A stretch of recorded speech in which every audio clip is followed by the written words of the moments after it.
रंग बदलने वाली बहू।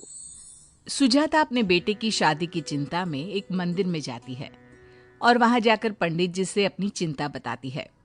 पंडित जी, मेरे बेटे के लिए एक अच्छी लड़की मिल जाए, फिर मेरी जिंदगी सफल हो जाएगी। मुझे उसकी बहुत फिक्र लगी रहती है। इतने में ही उषा मंदिर में आती है। लंबे घने बाल, बड़ी बड़ी आंखें, माथे पर दुपट्टा डाले भगवान से प्रार्थना करती है। सुजाता उसे देखती ही रह जाती है। ये देखकर पंडित जी कहते हैं, अरे लीजिए, भगवान ने आपकी सुन ली। अब आपकी सारी चिंताएं दूर हो जाएगी। यह लड़की इस मंदिर में रोज आती है। अच्छा, आज ही मैं इसके घर जाकर इसका हाथ मांग लेती हूँ। सुजाता पंडित जी के साथ उषा के घर जाती है और विशाल और उषा का रिश्ता तय हो जाता है। उनकी शादी हो जाती है। सब कुछ बहुत मजे में चल रहा होता है। उषा की छवि एक आदर्श बहू के रूप में सबके सामने रहती है।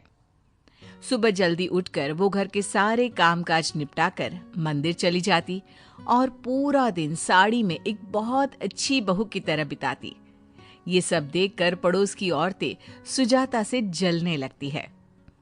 ये सुजाता की किस्मत तो देखो, लगता है पिछले जन्म में इसने सोना दान किया होगा। एक हमारी किस्मत है, लगता है किसी को कोयला दिया होगा।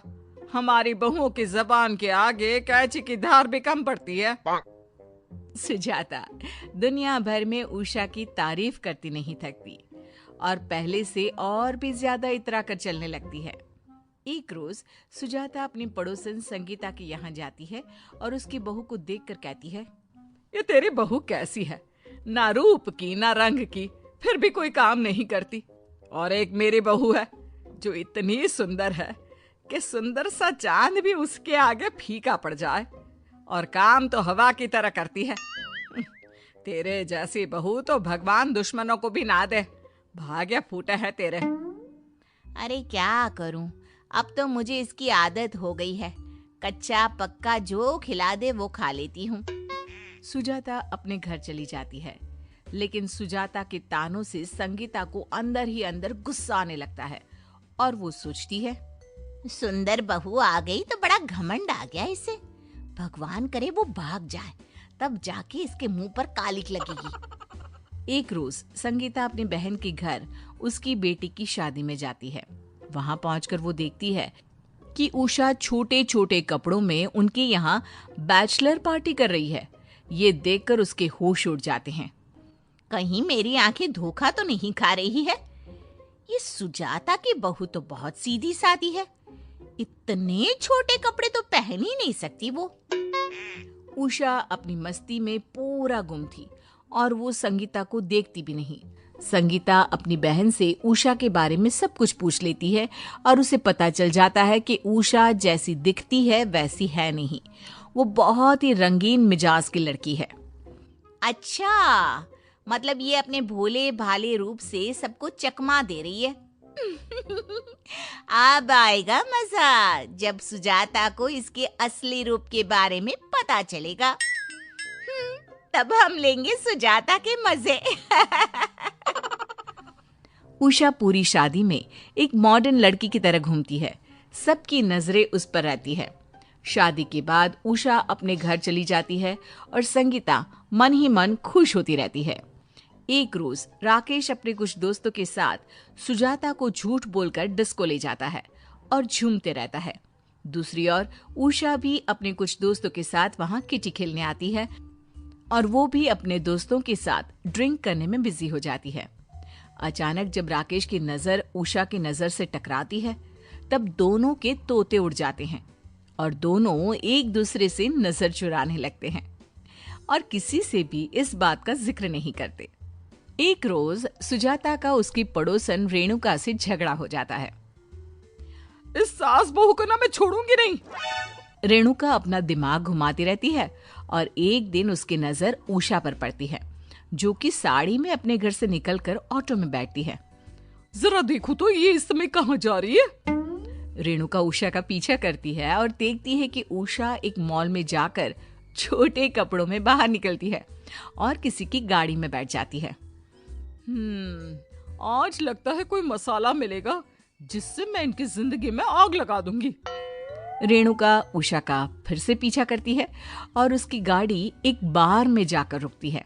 ये देखकर पड़ोसन हैरान हो जाती है और चुपके से उसका वीडियो बना लेती है और दबे पांव निकल जाती है और घर आकर सुजाता को वो वीडियो दिखा देती है। देख ले अपनी बहू की करतूतें, देखने में ही सीधी लगती है, बस सती सावित्री बनी फिरती है सबके सामने, लेकिन ये इसका असली रूप है। गिरगिट के भी रंग इतने नहीं हैं जितने तेरे बहू के हैं। अरे नहीं नहीं, ऐसा नहीं हो सकता। अच्छा नहीं हो सकता तो खुद ही अगले हफ्ते वहां चल मेरे साथ और उसे रंगे हाथ पकड़ लेना। अरे मुझे मेरी बहू पर पूरा भरोसा है, लेकिन तेरा मुंह बंद करवाने के लिए मैं तेरे साथ चलूंगी, ताकि दोबारा मेरी बहू के बारे में कोई बोलने से पहले 100 बार सोच ले। अगले हफ्ते सुजाता अपनी पड़ोसन के साथ बाहर जाती है और वहां अपनी बहू को छोटे कपड़ों में शराब पीते देख सुजाता की आंखें फटी रह जाती है। मम्मी जी, आप यहाँ? ये तेरा असली चेहरा है? मुझे झूठा कह रही थी ना। देख लिया ना सुजाता, अपनी बहू को इतना सर पर चढ़ाने का नतीजा। गुस्से में सुजाता उषा को एक तमाचा लगाती है। उषा सुजाता से माफी मांगने लगती है। मम्मी जी, मुझे माफ कर दीजिए, ये आजकल सभी लोग करते हैं। मुझे लगा अगर मैं सबसे छुपा कर करूंगी तो आपको दुख नहीं होगा और मेरे मन का भी पूरा हो जाएगा।